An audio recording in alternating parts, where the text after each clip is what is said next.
Hello friends, എല്ലാവർക്കും good morning. അപ്പോൾ ഇഷ്ടമാത്രത്തിൻ്റെ ഇന്നത്തെ ഒരു സൂപ്പർ ഹിറ്റ് വിശേഷത്തിലേക്ക് എല്ലാവർക്കും സ്വാഗതം. അങ്ങനെ നമ്മുടെ മഹേഷ് എണീറ്റ് നടന്നതിൽ ഇഷിത ഭയങ്കര സന്തോഷിച്ചിരിക്കുക. അപ്പോൾ ഇഷിത പറയണം, മഹേഷ് എനിക്ക് ഇപ്പോഴും വിശ്വസിക്കാനായിട്ട് പറ്റുന്നില്ല, ഇതെങ്ങനെ സാധിച്ചു ഒക്കെ ചോദിച്ചപ്പോഴേക്കും ഇടോ തന്നെ എടുത്ത് കറക്കുമ്പോൾ എനിക്ക് ഒരല്പം ശക്തിയൊക്കെ വേണ്ടേ, ഇങ്ങനെ ഇരുന്നാൽ മതിയോ, അതുകൊണ്ട് ഞാൻ അങ്ങോട്ട് പെട്ടെന്ന് ചാടി എണീറ്റടോ എന്നൊക്കെ പറയാണ്. എന്നാലും മഹേഷിൻ്റെ കണ്ണുകളെ വിശ്വസിക്കാനായിട്ട് പറ്റുന്നില്ല. മഹേഷേ, എന്താ ഇപ്പം തനിക്ക് വിശ്വാസമായില്ലേ? ഇനി നമ്മളുടെ ജീവിതം തുടങ്ങാനായിട്ട് പോവല്ലേ, ഇനി നമ്മളുടെ ജീവിതം പോവുകയാണിയോടോ എന്നൊക്കെ പറഞ്ഞുകൊണ്ട് നമ്മുടെ ഇഷിതയെ ചേർത്ത് പിടിക്കുകയാണ്. അപ്പോഴേക്കും ചിപ്പിയാണെങ്കിൽ, ഡാഡി ഞാൻ ഈ സന്തോഷ വാർത്തയെ ആദിയേട്ടനോട് വിളിച്ച് പറയട്ടെ കേട്ടോ എന്നും പറഞ്ഞുകൊണ്ട് ചിപ്പിയും അങ്ങോട്ട് പോവുക. അങ്ങനെ ചിപ്പി നേരെ ആദിയെ വിളിക്കുകയാണ്. അപ്പോൾ ആദി ചിപ്പിയാണല്ലോ വിളിക്കുന്നതെന്ന് പറഞ്ഞുകൊണ്ട് ഫോൺ എടുക്കുകയാണ്. എന്താ ചിപ്പി? അതെ ആദിയേട്ടാ, ഒരു സന്തോഷ വാർത്തയുണ്ട് ആദിയേട്ടാ. സന്തോഷ വാർത്തയോ? എന്ത് സന്തോഷ വാർത്ത? അതെ, ഡാഡിയുടെ അസുഖങ്ങളെല്ലാം മാറി ആദിയേട്ടാ. സത്യമാണോ ചിപ്പി? നീ പറയുന്നത് മുഴുവൻ സത്യമാണോ? അപ്പോൾ ഇതെല്ലാം കേട്ടുകൊണ്ട് രചനയും നിൽക്കുന്നുണ്ട്. അപ്പോൾ ചിപ്പി പറയാ, സത്യമാണ് ആദിയേട്ടാ, ഞാൻ പറഞ്ഞ മുഴുവൻ സത്യം തന്നെയാ. ദേ ഡാഡിയുടെ എല്ലാ അസുഖം മാറി, ഡാഡിയെ എണീറ്റ് നടന്നു. അതുമാത്രമല്ല ആദിയേട്ടാ, അമ്മയില്ലേ ഡാഡി എടുത്ത് പൊക്കിയെടുത്ത് കറങ്ങി ആദിയേട്ടാ എന്നൊക്കെ ഇങ്ങനെ പറയാം. എനിക്കത് വിശ്വസിക്കാൻ പറ്റുന്നില്ല. അതെങ്ങനെയാ പെട്ടെന്ന് തന്നെ ഡാഡിയുടെ അസുഖങ്ങളെല്ലാം മാറിയത്? ദേ കുറേ നാളിങ്ങനെ കിടക്കേണ്ടി വരുമെന്നാണല്ലോ പറഞ്ഞത്, പിന്നെ എങ്ങനെ മാറി? അതൊക്കെ പെട്ടെന്ന് മാറി. ഇപ്പം ഡാഡി അങ്ങോട്ടും ഇങ്ങോട്ടൊക്കെ നന്നായിട്ട് സൂപ്പറായിട്ട് എണീറ്റ് നടക്കുന്നുണ്ട്. ആദ്യേട്ടൻ വരൂ ആദ്യേട്ടാ എന്ന് ചോദിച്ചപ്പോഴേക്ക്, പിന്നെ അല്ലാതെ എൻ്റെ ഡാഡിയെ കാണാൻ വേണ്ടി എനിക്ക് വരണ്ടേ? ഉറപ്പായിട്ട് ഞാൻ വരും ചിപ്പിമോളെ എന്ന് ഞാൻ ആദ്യേട്ടനെ കാത്തിരിക്കുകയാണേ. ആദ്യേട്ടനെ കാണണമെന്നേ ഡാഡിക്കും വല്ലാത്ത ആഗ്രഹമുണ്ട്. ആദ്യേട്ടൻ പെട്ടെന്ന് വരണേ. ശരി എന്നും പറഞ്ഞുകൊണ്ട് ഫോൺ വയ്ക്കാം. അപ്പോൾ രചന ചോദിക്കുകയാണ്, എന്താ മോനെ, എന്താ കാര്യം? ഇവിടെ ഒരാളുണ്ടായിരുന്നല്ലോ, അയാൾ എന്താ പറഞ്ഞത്? എൻ്റെ ഡാഡി എണീറ്റ് നടക്കില്ല എന്ന്. എന്നാലേ എൻ്റെ ഡാഡിയുടെ അസുഖങ്ങളെല്ലാം മാറി, എൻ്റെ ഡാഡി എണീറ്റ് നടന്നു എന്ന് പറയാം. ഇത് കേട്ട് കഴിഞ്ഞപ്പോഴേക്കും രജനിക്ക് ഭയങ്കര സന്തോഷം തോന്നിക്കണം. ആണോ മോനെ, സത്യോ പറഞ്ഞത്? അങ്ങേരോട് പോയി പറഞ്ഞേര് എൻ്റെ ഡാഡി എണീറ്റ് നടന്നു എന്ന്. അയാളെ മൂക്കത്ത് വിരൽ വെക്കട്ടെ. മോനെ, നീ ആകാശിനോട് വഴക്കൊന്നും കൂടാൻ പോകണ്ട, വഴക്ക് കൂടും. അയാളെ അതേപോലുള്ള രീതികളാണ് എന്നോട് സംസാരിച്ചിട്ടുള്ളത്. അപ്പോൾ അയാൾക്കും അതിനുള്ള തിരിച്ച് മറുപടി ഞാൻ കൊടുക്കണ്ടേ? എന്തിനാണ് മമ്മി ഇനി പേടിക്കാനുള്ളത്? അതെ, ഞാൻ ഏതായാലും ഡാഡിയെ കാണാൻ പോയിക്കോട്ടെ മമ്മി. അതിനെന്താ മോനെ നീ പോയിട്ട് വാ എന്ന് പറഞ്ഞപ്പോഴേക്കും മമ്മിയും കൂടെ വാ. മമ്മി വന്നാലൊന്നും ഒരു കുഴപ്പമില്ല, നമുക്ക് രണ്ടുപേർക്കും ഡാഡിയെ കണ്ടിട്ട് വരാം എന്ന് പറയാം. അപ്പോൾ ആദ്യം അങ്ങോട്ട് പോവുകയാണ് സന്തോഷം കൊണ്ട്. അപ്പം രചന ഇങ്ങനെ മനസ്സ് ചിന്തിക്കുകയാണ്, ഏതായാലും എൻ്റെ മനസ്സിലുള്ള ആഗ്രഹമായിരുന്നു മഹേഷിനെ കാണണമെന്ന്. ഇതിൽ എൻ്റെ മനസ്സ് മനസ്സിലാക്കുന്നൊരു മകനെയാണല്ലോ എനിക്ക് കിട്ടിയത് എന്ന് രചന ചിന്തിക്കാം. പിന്നീട് കാണിക്കുന്നത് പ്രിയാമണിയും മാഷും സുചിത്രയും ഒക്കെ ഇരുന്ന് സംസാരിക്കുകയാണ്. ഏതായാലും മഹേഷ് വന്ന് ഇങ്ങനൊരു കാര്യം പറഞ്ഞപ്പോഴേക്ക് സമാധാനമായി. സന്തോഷം കൊണ്ട് മതി മറന്നൊരവസ്ഥയിലാണ് മാഷേ ഞാനിപ്പോൾ ഇവിടെ ഉള്ളത്. ദേ സ്വപ്നവലിയുടെ അല്ലേ മനസ്സിനുടെ എല്ലാം കിളി പറന്നു പോയിട്ടുണ്ടാവും. ആ ഒരു അവസ്ഥയിലല്ലേ? മനസ്സിനി ശരിക്ക് വെള്ളം കുടിക്കട്ടെ. അവർ ദുഷ്ടപ്രവൃത്തിയിൽ ചെയ്ത് ആ ഡോക്ടറെ വെച്ച് ഡോക്ടർക്ക് ഞാൻ നല്ലത് കൊടുത്തല്ലോ എന്നൊക്കെ പ്രിയാമണി പറയാം. അങ്ങനെയല്ലേ ഒരു സംസാരിച്ചുകൊണ്ടിരിക്കുമ്പോഴാണ് ആഷിത കയറി വരുന്നത്. ഇതാരാ വന്നിരിക്കുന്നത്, വാമുള കയറി എന്ന് പറയാം. അപ്പോൾ ആഷിതയാണെങ്കിൽ അതെ ഈ വാർത്ത കേട്ടപ്പോഴേ എനിക്ക് സന്തോഷം കൊണ്ട് മതി മറന്നൊരവസ്ഥയിലായിരുന്നു ഞാൻ. ഏതായാലും മഹേഷ് എണീറ്റ് നടന്നൊന്നും അറിയുകയും ചെയ്തു. പിന്നെ ഇഷിതയ്ക്ക് ഇങ്ങനൊരു വിശേഷം ഉണ്ടെന്ന് അറിയുകയും ചെയ്തു. എന്തെന്നില്ലാത്ത സന്തോഷം അമ്മേ. എന്താ നിന്റെ അമ്മായിയമ്മ അറിഞ്ഞില്ലേ നീ ഇങ്ങോട്ട് വരുന്നത്?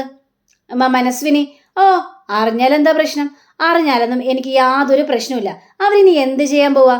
കുറച്ച് ദിവസമായിട്ടേ മാധവിനാണെങ്കിൽ ഭയങ്കര മാറ്റമായിരുന്നു. കുടിച്ചു വരിക, ഒരു റിലേ പോയൊരവസ്ഥയിൽ നടക്കുക, എന്തൊക്കെയോ പിച്ചുമ്പേയും പറയുക. അതേപോലെ തന്നെ ലേയും അവളുടെ ജീവിതവും മാറിപ്പോയി. അവളും വല്ലാത്തൊരവസ്ഥയിലായിരുന്നു. പിന്നെ മനസ്വിനി അമ്മയാണെങ്കിൽ ആരുടെ മുഖത്ത് നോക്കാതെ തലയും കുനിച്ചതാ ഇങ്ങനെ നിൽക്കുന്നൊരവസ്ഥ. അതായിരുന്നു ഞാൻ ആദ്യം വിചാരിച്ചു, ഇവർക്കൊക്കെ ഇത് എന്ത് പറ്റിയത്? എല്ലാവരും ഇങ്ങനെ ആയിപ്പോയല്ലോ, മാധവം കുടിച്ച് ലക്കുകെട്ടൊരവസ്ഥയിലായിപ്പോയല്ലോ. ഇപ്പോഴല്ലേ എന്തുകൊണ്ടാണ് ഇവരേക്ക് ഇങ്ങനെ ആകാൻ കാരണമെന്ന് മനസ്സിലായത്. അപ്പോൾ ആ മനസ്വിനി വല്ലാത്തൊരു ചതി തന്നെയാണ് ചെയ്തത്. ആ ഡോക്ടറെ വിളിച്ച് എൻ്റെ അനിയത്തിയെ വല്ലാതെ അപമാനിപ്പിച്ചില്ലേ അവര്. ഇതൊന്നും മറക്കാൻ പറ്റാത്ത കാര്യമോ. പക്ഷെ മാധവിന് കുറ്റബോധം കൊണ്ട് ഇപ്പം നീറുകയാണ്. മാധവ് ഇപ്പം ലയയോട് മിണ്ടുന്ന പോലുമില്ല. വീട്ടിലോട്ട് വരുന്നത് പോലും പാതിരാത്രി ആയി കഴിയുമ്പോഴാണ്. അത് കുടിച്ച് ലെക്ക് കെട്ട്. മാധവിനെ ഇങ്ങനെ കുടിക്കുന്ന രൂപത്തിലൊന്നും ഞാൻ ഇതുവരെയും കണ്ടിട്ടില്ല. അവനില്ലാത്ത ശീലങ്ങളാണ് ഇപ്പം ശീലിച്ചുകൊണ്ട് വരുന്നതെന്നൊക്കെ അവിടെ സംസാരിക്കുകയാണ്. അപ്പോഴേക്കും പ്രിയാമണിയാണെങ്കിൽ അവരനുഭവിക്കണം, അവരനുഭവിച്ചല്ലേ മതിയാവുള്ളൂ. എൻ്റെ മകളെ അത്രയും മാത്രമാണ് അവരിട്ട് വേദനിപ്പിച്ചത്. ആ മനസ്വിനെ അവരനുഭവിക്കട്ടെ. ഇനിയും എൻ്റെ വക അവർക്ക് കിട്ടാൻ കിടക്കുന്നതേ ഉള്ളൂ. എൻ്റെ മോളെ ഇങ്ങനിട്ട് പറഞ്ഞതിന്. ഇതൊക്കെ കേട്ട് കഴിഞ്ഞപ്പോഴേക്കും മോളെ മഹേഷ് പറഞ്ഞിരിക്കുന്നത് ഇഷിതയോട് ഈ സത്യങ്ങൾ ഇപ്പം പറയണ്ട എന്നാണ്. കുറെ കഴിയട്ടെ, അതിനുശേഷം പറയാമെന്നാണ് മഹേഷ് പറഞ്ഞിരിക്കുന്നത്. അപ്പം ഇത് കേട്ട് കഴിഞ്ഞപ്പോഴേക്കും ആഷിതയാണെങ്കിൽ അമ്മ എന്നോട് വിളിച്ച് ഈ കാര്യങ്ങളെല്ലാം പറഞ്ഞത് നന്നായി. അല്ലെ ഞാൻ അപ്പം തന്നെ ഇഷിതയെ വിളിച്ച് സന്തോഷ വാർത്ത പറഞ്ഞാനായിരുന്നു. കാരണം എൻ്റെ അനിയത്തി ഒരുപാട് അനുഭവിച്ചു. എല്ലാവരുടെ മുന്നിൽ അവൾ നാണം കെട്ടിട്ടുണ്ട്. ഓരോരുത്തരും ഓരോ ചോദ്യങ്ങളും അവളോട് ചോദിക്കുമ്പോൾ എന്തുത്തരം പറയണമെന്ന് അറിയാൻ പാടില്ലാതെ പകച്ച് നിന്നു പോയിട്ടുണ്ട് പാവം എൻ്റെ അനിയത്തി. ആ കല്യാണ പന്തലിൽ വെച്ച് എൻ്റെ അനിയത്തി അനുഭവിച്ച ആ വേദന എനിക്കിപ്പോഴും മറക്കാൻ പറ്റില്ല അമ്മേ എന്നൊക്കെ ആഷിത പറയാണ്. പിന്നെ ഞാൻ ഇങ്ങോട്ട് വരാനുള്ള കാര്യവും അമ്മ പായസം ഉണ്ടാക്കിയിട്ടുണ്ടാവും എന്ന് എനിക്കറിയാം. അതുകൊണ്ടാണ് ഞാൻ ഇങ്ങോട്ട് വന്നത്. പായസമൊക്കെ എപ്പോഴേ റെഡിയാണ്. അതൊക്കെ ഞാൻ എപ്പോഴേ റെഡിയാക്കി വെച്ചു. അപ്പോഴേക്കും നമ്മുടെ മാഷ് പറയാണ്, 101 ആൾക്കാർക്കും പായസം കൊടുക്കണം കേട്ടോ. അത് പിന്നെ ഞാൻ കൊടുക്കാതിരിക്കുമോ? അവർക്ക് വേണ്ടിയുള്ളതും എല്ലാവർക്കും വേണ്ടിയുള്ളതൊക്കെ ഉണ്ടാക്കി വെച്ചിട്ടുണ്ട്. നമുക്ക് ഉടനെ തന്നെ അങ്ങോട്ട് പോയിട്ട് പായസം കൊടുക്കാമെന്നും പറയാം. അപ്പോൾ സുചിത്രയാണെങ്കിൽ അതല്ല, നമ്മൾ ഈ പായസം ഉണ്ടാക്കിക്കൊണ്ട് അങ്ങോട്ട് ചെന്ന് കഴിഞ്ഞാൽ ഇഷിത ചേച്ചി ചോദിക്കൂലേ, എന്താണ് നിങ്ങൾക്ക് സന്തോഷ വാർത്തയുള്ളത്, ഇപ്പം എന്താണ് പ്രത്യേകത എന്നൊക്കെ, എന്തിനാ പായസം ഉണ്ടാക്കിയത് എന്നൊക്കെ ചോദിക്കൂല. അപ്പം എന്ത് നമ്മൾ പറയും? ഇപ്പം മാഷ് അത് പറയാനാണോ പ്രയാസം? പറയാം, മഹേഷ് എണീറ്റ് നടന്നതിൻ്റെ ആ ഒരു സന്തോഷത്തിലാണ് ഞങ്ങൾ പായസം ഉണ്ടാക്കിയതെന്ന് അങ്ങനെ പറഞ്ഞാൽ പോരെ? അപ്പോൾ പ്രിയാമണി അത് നല്ലൊരു ഐഡിയ ആണ്, അങ്ങനെ പറഞ്ഞാൽ മതിയെന്നും പറയാം. അപ്പോൾ ഈ ആഷിതയാണെങ്കിൽ നിങ്ങൾ ഇഷിതയെ കാണാനായിട്ട് അങ്ങോട്ട് പോയിക്കോ. ഞാൻ ഏതായാലും ഇഷിതയെ കാണാൻ വേണ്ടി അങ്ങോട്ട് വരുന്നില്ല. കാരണം ഇഷിതയെ ഞാൻ കണ്ടു കഴിഞ്ഞിട്ടുണ്ടെങ്കിൽ പല സത്യങ്ങളും എനിക്കിപ്പോൾ അവളോട് പറയേണ്ടി വരും. എനിക്ക് അവളുടെ മുഖം കാണുമ്പോൾ കള്ളത്തരം കാണിക്കാനായിട്ട് പറ്റില്ലമ്മേ. അതുകൊണ്ടാ പാവം അവളുടെ മുഖത്ത് നോക്കി ഞാൻ അറിയാതെങ്കിലും പറഞ്ഞു പോകും. അതുകൊണ്ട് ഞാൻ വരുന്നില്ല എന്നൊക്കെ ഇവർ പറയാം. അങ്ങനെ പിന്നീട് കാണിക്കുന്നത് നമ്മുടെ സ്വപ്നവല്ലിയും അതേപോലെ തന്നെ രാമനും കൂടിയൊക്കെ ഇരുന്ന് സംസാരിക്കുകയാണ്. ഇങ്ങനെ സംസാരിച്ച് കഴിഞ്ഞപ്പോഴേക്കും ഏതായാലും സന്തോഷം കൊണ്ട് മതിമറന്ന രസം. അപ്പം ചിപ്പി വന്ന് പറയാണ്, വഴിപാടുകളെല്ലാം കഴിച്ചില്ലേ? പിന്നെ അല്ലാതെ എവിടെ മോളുടെ അച്ഛനും അമ്മയൊക്കെ എവിടെ എന്നൊക്കെ ചോദിച്ചു കഴിഞ്ഞപ്പോഴേക്കും അവർ രണ്ടുപേരും ഇരുന്ന് വർത്താനം പറയാണ്. അപ്പോൾ മഞ്ജിമ ഒന്ന് ചോദിക്കുകയാണ്, മഹേഷ് നടന്നു എന്നൊക്കെ പറഞ്ഞിട്ട് ഞാനിതുവരെയും കണ്ടില്ലല്ലോ. പറച്ചിൽ മാത്രമേ ഉള്ളൂ, നടന്നിതുവരെ ഞാൻ കണ്ടില്ല എന്ന് മഞ്ജിമ പറയാ. അപ്പോൾ ചിപ്പി മോളാണെങ്കിൽ അപ്പേ അച്ഛൻ റൂമിലുണ്ട്, അപ്പം അങ്ങോട്ട് ചെല്ല്, അപ്പം കാണാലോ. അവർ രണ്ടുപേരും കൂടി ഇരുന്ന് ചൊല്ലിക്കൊണ്ടിരിക്കുമല്ലേ, അതിനിടയിൽ കയറി ഞാൻ എങ്ങനെ പോകാനാണ്? എടി നിനക്കേ കൂശുമ്പോൾ നന്നായിട്ടുണ്ടെന്ന് ഞങ്ങൾക്കറിയാം. മഹേഷ് ഇവിടെ തന്നെ ഉണ്ടല്ലോ, മഹേഷേ നല്ല പുഷ്പം പോലെയാണ് നടന്നത്. അപ്പോഴേക്കും ചിപ്പിക്ക് കാലി വന്നിട്ട്, എൻ്റെ ഡാഡി എങ്ങും പോകുന്നില്ലല്ലോ, ഇനിയും കാണാം. ഇവിടെ കൂടി പാഞ്ഞ് നടക്കുന്നത്, അപ്പയുടെ മുന്നിൽ കൂടി നടക്കുന്നത് അപ്പയ്ക്ക് ശരിക്ക് കാണാം. പിന്നെ ഞാൻ കണ്ടോളാവേ എന്നൊക്കെ ഇങ്ങനെ സംസാരിക്കുക. അപ്പോൾ നമ്മുടെ പ്രിയാമണിയൊക്കെ വരികയാണ്. അപ്പോൾ പ്രിയാമണിയൊക്കെ വന്നിട്ട് ഇതാര വന്നിരിക്കുന്ന, വാ കയറി വാ എന്നൊക്കെ ഇങ്ങനെ സംസാരിക്കുക. അങ്ങനെ കയറി വാന്നൊക്കെ പറഞ്ഞു കഴിഞ്ഞപ്പോഴേക്കും പ്രിയാമണിയുടെ കയ്യിൽ ഇതെന്താ പായസമാണോ എന്ന് ചോദിച്ചപ്പോഴേക്കും ഇത് പായസം തന്നെയാണ്, ഇരട്ടി മധുരമല്ലേ സംഭവിച്ചിരിക്കുന്നത്. ഇത് കേട്ട മഞ്ജിമയാണെങ്കിൽ ഇരട്ടി മധുരോ? അതെന്താ അവരെങ്ങനെ ഇരട്ടി മധുരം എന്ന് പറഞ്ഞിരിക്കുന്നത്? സന്തോഷത്തിന് മേൽ സന്തോഷം. വാ സ്വപ്നവലി, നമുക്ക് പായസം വെള്ളമെന്നും പറഞ്ഞുകൊണ്ട് ഇവർ രണ്ടുപേരും അടുക്കളയിലോട്ട് പോവുകയാണ്. അപ്പോൾ മഞ്ജിമയ്ക്ക് ഭയങ്കര ഡൗട്ടാണ്. അപ്പോൾ മാഷും അതേപോലെ തന്നെ രാമനും കൂടി പറയാണ്, നമ്മുടെ ഇതിൽ സന്തോഷം ഉണ്ടായത് അത് പറഞ്ഞറിയിക്കാൻ പാടാത്ത സന്തോഷം തന്നെയാണ്, ഒത്തിരി സന്തോഷമായി. ഇനിയിപ്പോൾ നമ്മളുടെ ജീവിതത്തിൽ പുതിയ മാറ്റങ്ങളാണല്ലോ, ഇഷിതയുടെ ജീവിതത്തിലും പുതിയ മാറ്റങ്ങളാണല്ലോ. ഇവരെന്താണ് ഈ പറഞ്ഞു വരുന്നത്? അങ്ങോട്ടൊന്നും വ്യക്തമാകുന്നില്ലല്ലോ എന്ന് മഞ്ജിമ ചിന്തിക്കുകയാണ്. അപ്പോൾ ചിപ്പിമോളാണെങ്കിൽ ഡാഡിയെയും മമ്മിയെയും വിളിക്കാൻ വേണ്ടി നേരെ റൂമിലേക്കും കയറി പോവുക. അപ്പോൾ ഇവരാണെങ്കിൽ പായസമായിട്ട് വരികയാണ്. ഇഷിതയും മഹേഷും കൂടി വരികയും ചെയ്യാണ്. അപ്പോൾ പായസം റെഡിയാണല്ലേ അമ്മേ? അമ്മയ്ക്ക് എന്ത് വിശേഷം ഉണ്ടെങ്കിലും പായസം ഓക്കെ ആണല്ലോ. പിന്നെ അല്ലാതെ ഈ പായസം വെച്ച് തന്നെയാണ് പ്രിയാമണി ആഘോഷിക്കുന്നത്. ഏതായാലും നല്ല മധുരമുള്ള വാർത്തയല്ലേ കേട്ടിരിക്കുന്നത്. ആ മധുരമുള്ളതും അല്ല, കയ്പുള്ള വാർത്തകളും കുറെ തന്നു. അത് മോൻ എന്നെ ഇത് കൊണ്ട് പറഞ്ഞതാണെന്ന് എനിക്ക് മനസ്സിലായി. മോനെ അതൊന്നും മനസ്സിൽ വെക്കരുത്. ഇല്ലമ്മേ, ഞാൻ അതൊക്കെ എപ്പോഴേ മറന്നു. ചുമ്മാ തമാശയ്ക്ക് ഇപ്പം പറഞ്ഞെന്നല്ലേ ഉള്ളൂ. ഏതായാലും അമ്മ പായസം കൊണ്ടുവന്നല്ലേ, പായസം കുടിക്കും നിങ്ങളെന്ന് പറഞ്ഞിട്ട് പായസം കൊടുക്കാം. പായസം കൊടുത്ത് മഹേഷിനോട് പറയണം, അതേ ഇഷിതയുടെ വായിലേക്ക് വെച്ച് കൊടുത്തിട്ടെ. അപ്പം ഇഷിതയാണെങ്കിൽ അയ്യോ സാരമില്ല മഹേഷ് കുടിച്ചോട്ടെ, ഞാൻ പിന്നെ കുടിച്ചോളാം.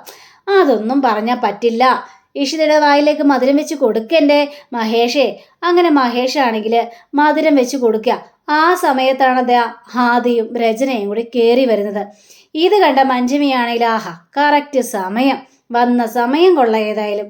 അപ്പോൾ ഇഷിതയുടെ വായിലേക്ക് പായസം വെച്ച് കൊടുക്കുന്ന ആ രംഗമാണ് രചന കാണുന്നത്. ഇത് കണ്ട രചന തകർന്നൊരവസ്ഥയിൽ അവിടെ തന്നെ നിന്നു പോകുക. മഹേഷ് ആണെങ്കിൽ ചിരിച്ചുകൊണ്ട് രചനയെ നോക്കിയ. അപ്പോൾ ഇഷിതയാണെങ്കിൽ ഒരാക്കിയ രൂപത്തിൽ തന്നെ രചനയെ നോക്കുകയും ചെയ്യണം. അപ്പോൾ ആദ്യയെ കാണിക്കണം. അപ്പോൾ ആദ്യയെ കണ്ടുകഴിഞ്ഞപ്പോഴേക്കും മോനെ ആദ്യം വാടാ, കയറി വാടാ എന്ന് ഡാഡി എന്ന് പറഞ്ഞുകൊണ്ട് ഡാഡിയെ കെട്ടിപ്പിടിക്കുക. ഡാഡിക്ക് ഇപ്പോൾ ഒരു കുഴപ്പമില്ലല്ലേ, നന്നായിട്ട് നടക്കാനൊക്കെ പറ്റുന്നുണ്ടല്ലേ? പിന്നെ അല്ലാതെ മോനെ, ഡാഡിക്ക് നന്നായിട്ട് നടക്കാൻ പറ്റുന്നുണ്ട്, ഇപ്പം ഡാഡിക്ക് ഒരു കുഴപ്പമില്ല മോനെ എന്ന് പറയാം. രചനയ്ക്ക് ഇത് കേട്ടപ്പോൾ സന്തോഷം തോന്നി. അപ്പോൾ രചനയാണെങ്കിൽ മഹേഷ് നടന്നു എന്ന് അറിഞ്ഞപ്പോഴേക്കും ഞാൻ വന്നതാണ് മഹേഷിനെ കാണാനായിട്ട്. അപ്പോൾ ആദ്യമാണെങ്കിൽ അത് പിന്നെ ഡാഡി ഞാൻ പറഞ്ഞിട്ടാണ് മമ്മി വന്നത്. ഒന്നും കുഴപ്പമില്ല, നിൻ്റെ മമ്മി ഞാനും സുഖമില്ലാതെ കിടന്നു കഴിഞ്ഞപ്പോഴേക്കും നോക്കിയതൊക്കെയാണല്ലോ, സഹായമൊക്കെ ചെയ്തു തന്നാണല്ലോ. അപ്പോൾ സഹായം ചെയ്തു തന്നവരോട് ഈ മഹേഷ് ഒരിക്കലും നന്ദി കേട് കാണിക്കില്ല, അവരെ ഒരിക്കലും മറക്കുകയില്ല, അതെപ്പോഴും എൻ്റെ മനസ്സിൽ തന്നെ ഉണ്ടാകുമെന്നും പറയാം. അപ്പോൾ ഇഷിത എന്താ നോക്കി നിൽക്കുന്ന, രചനയ്ക്ക് പായസം എടുത്ത് കൊടുക്കുക. ശരി. അങ്ങനെ ആദിക്ക് പായസം കൊണ്ട് കൊടുക്കുകയാണ്. നല്ല പായസമാണല്ലോ, അമ്മമ്മ ഉണ്ടാക്കിയതാണോ പായസം എന്നങ്ങ് പറയാം. അങ്ങനെ രചനയ്ക്ക് കൊണ്ടു കൊടുത്തു കഴിഞ്ഞപ്പോഴേക്ക് രചന ഇഷിതയെ നോക്കിയാണ്. ഇഷിത രൂക്ഷമായിട്ട് നമ്മുടെ രചനയെ നോക്കിയാണ് ഒരാക്കിയ രീതിയിൽ. അപ്പോൾ എടുത്ത വഴിക്ക് രചനയാണെങ്കിൽ എനിക്ക് പായസം ഞാൻ കുടിച്ചോളാം, പോകുന്നതിന് മുമ്പ് തന്നെ ഞാൻ കുടിച്ചോളാം. ഈ ഇഷിതയുടെ കയ്യിൽ നിന്ന് പായസം മേടിക്കാനായിട്ട് ഒരു മടി. ഇവർ ഭയങ്കര ആഘോഷത്തിലാണെന്നും മനസ്സിലായി.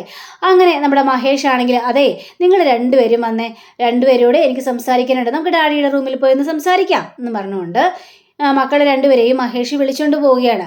അപ്പോൾ ഇവർ ഒരേ വർക്കിന്. അപ്പോൾ നമ്മുടെ പ്രിയമണി ആണെങ്കിൽ അതെ ഞങ്ങൾ പോവാണേ, ഇനി ഇവിടെ നിൽക്കാൻ ഞങ്ങൾക്ക് കഴിയില്ല എന്നും പറഞ്ഞുകൊണ്ട് ഇവരും ഇറങ്ങി പോവുക ഈ രചനയുടെ മുഖത്തടിച്ച രീതിയിൽ. അപ്പോൾ രചന മഞ്ജിമയെ വിളിക്കണം, നീ ഇങ്ങോട്ട് വന്നേന്ന് പറഞ്ഞുകൊണ്ട് വിളിച്ചുകൊണ്ട് പോവുകയാണ്. ഇത് എന്തൊക്കെയാണ് ഇവിടെ നടക്കുന്നത്? ഇവിടെ ഭയങ്കര ആഘോഷമാണല്ലോ, ഇങ്ങനെ ഒരു ആഘോഷം നടക്കുന്നുണ്ടെന്ന് അറിഞ്ഞു കഴിഞ്ഞിരുന്നെങ്കിൽ ഞാൻ വരില്ലായിരുന്നു, എനിക്ക് ഇങ്ങോട്ട് വരേണ്ട കാര്യമില്ലായിരുന്നു. ആഘോഷം തന്നെ ഇവിടെ. മഹേഷ് എണീറ്റ് നടന്നെന്നറിഞ്ഞപ്പോഴേക്കും എൻ്റെ മനസ്സിന് തീയാ കോരിയിട്ടത്. പിന്നെ മോൻ്റെ മുന്നിൽ ചിരിച്ചെന്ന് മാത്രമേ ഉള്ളൂ. ഒരു 6 മാസമെങ്കിലും മഹേഷ് ഇവിടെ കിടക്കണമായിരുന്നു ഇങ്ങനെ തന്നെ, എന്നാലല്ലേ എനിക്ക് ഇങ്ങോട്ട് വരാൻ പറ്റുള്ളായിരുന്നു. ഇപ്പം മഹേഷ് പെട്ടെന്ന് നടന്നില്ലേ, ഇനി ഞാൻ എന്നും പറഞ്ഞുകൊണ്ട് ഇങ്ങോട്ട് വരും. എൻ്റെ രചന നീയൊന്ന് നിർത്ത്, വേറൊരു കാര്യവും കൂടി ഇവിടെ ഉണ്ട്. വേറൊരു കാര്യം? എന്ത് കാര്യം? അതെ ഇവിടെ മഹേഷിൻ്റെ സന്തോഷത്തിന് മാത്രമല്ല പായസം ഉണ്ടാക്കിയത്, വേറൊരു സന്തോഷ വാർത്തയും കൂടി ഉണ്ട്. വേറൊരു സന്തോഷ വാർത്തയോ? അതെന്ത് വാർത്തയാണ്? അതെന്താണെന്നറിയില്ല, പക്ഷെ എന്ത് സന്തോഷ വാർത്തയുണ്ട് ഇവിടെ, ഇരട്ടി മധുരമാണ് ഇവിടെ എന്നൊക്കെ അവർ പറയുന്നത് ഞാൻ കേട്ടു. അപ്പോൾ എന്തൊക്കെയോ ഇവിടെ സംഭവിച്ചിട്ടുണ്ട്, നമ്മളിൽ നിന്ന് എല്ലാവരും അത് മറച്ചു വെച്ചിരിക്കുകയാണെന്നും രചനയോട് പറയാം. ഇത് കേട്ട രചനയാണെങ്കിൽ ആകെ ഞെട്ടിയൊരവസ്ഥയിലും. അപ്പം അങ്ങനെയും കാണിച്ചുകൊണ്ടാണ് നമ്മുടെ ഇന്നത്തെ റിവ്യൂടെ അവസാനിച്ചിരിക്കുന്നത്. അടുത്ത റിവ്യൂവിനായി കാത്തിരിക്കുക, സബ്സ്ക്രൈബ് ചെയ്യുക. എല്ലാവർക്കും നല്ലൊരു ദിനം ആശംസിച്ചുകൊണ്ട് തന്നെ നമസ്കാരം. Thank you. ബൈ.